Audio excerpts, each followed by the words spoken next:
मारे मैं तो खोजेंगे जाता रहा दूध ना वाला मामा से गाय माँ दूध लेके 12 बाल्टी वाला में 18 बाल्टी होता दूधा का होला बेलायत जाला अब बेलायत में का होला गोर पेला करिया होला करिया पेला गोर हो जाला तू काहे गोर चिम्मन हो गई लो लइका के बाप के चलते रासा जी का कहले बनी हमार सास नहीं बेलनी का कहले बनी अपना बाप के काम पिए हमरा बाबू के जिया लइको कमाई लइको का बप्पो कमाई गाड़ी नु पड़ता अरे मले छाबू आजकल नौका जमाना बा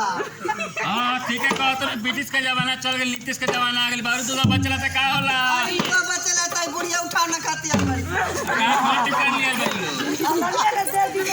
अरे लोहिया रे लागत में बबुआ जन्म मरा रे